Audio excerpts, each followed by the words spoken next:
قوم کے نوجوانوں کو دیکھتے ہیں میرے پیارے ساتھ تو ہمیں حیرت ہوتی ہے، افسوس ہوتا ہے اور دل دکھتا ہے، کلیجہ تڑپتا ہے کہ جس قوم کی آج حالت یہ ہے کہ ہندوستان جیسے ملک میں جہاں کروڑوں کی تعداد میں ہم رہتے ہیں، آج حالات یہ ہو چکے ہیں کہ ہماری جان، ہمارا مال، ہماری عزت و آبرو، ہمارے مدرسے، ہماری مسجدیں سب داؤں پر لگے ہوئے۔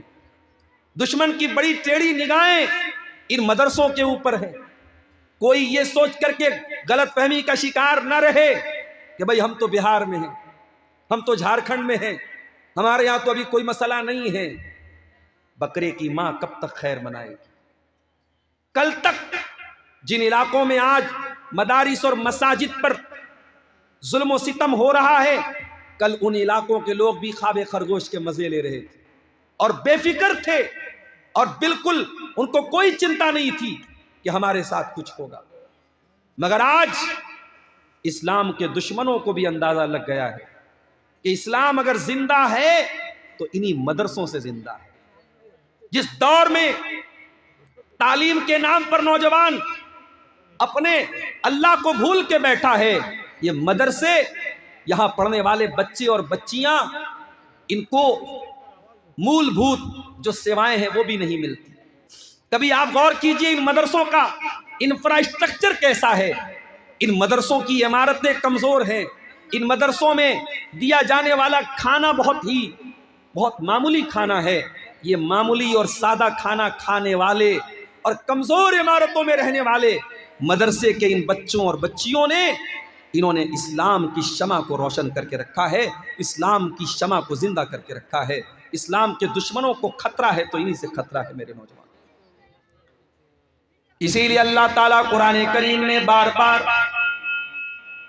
نوجوانوں کی اہمیت کو بیان کرتا ہے۔ بار بار اللہ تعالیٰ قرآن کریم میں نوجوانی کی اہمیت کو ہائی لائٹ کرتا ہے۔ جو آیت کریمہ میں نے آپ کے سامنے پڑھی، یہ سورہ روم کی، ذرا اس آیت کریمہ کے اوپر غور کیجیے۔ اللہ الذی خلقکم من ضعف ثم جعل من بعد ضعف قوة ثم جعل من بعد قوة ضعفا وشیبا۔ میرے بندو، ہم نے تم کو کمزور بنایا، تم ماں کے پیٹ سے پیدا ہوئے تو کمزور تھے، تمہارا بچپن کا سارا زمانہ کمزوری کا زمانہ تھا۔ اے بھائی سکون پیدا کرو یار، کیوں بار بار ڈسٹرب کرو؟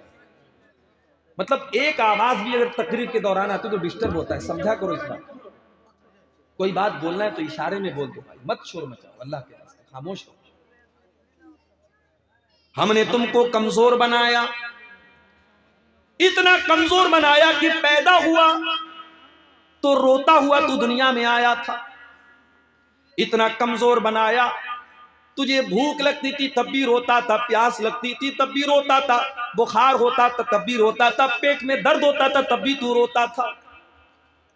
اتنا کمزور بنایا کہ ماں کی گود تیرا بستر ہوا کرتی تھی اور ماں کا دودھ تیری غذا ہوا کرتی تھی۔ تجھے یہ بھی نہیں پتا کہ کہاں پیشاب کرنا ہے، کہاں لیٹرین کرنا ہے۔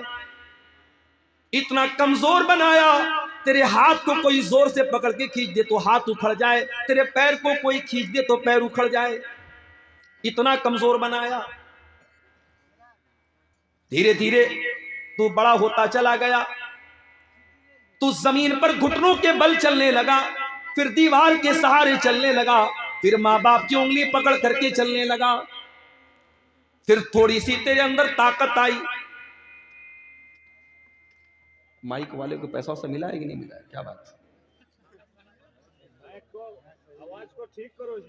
یا میرے ساتھ کوئی دشمنی تو نہیں ہے؟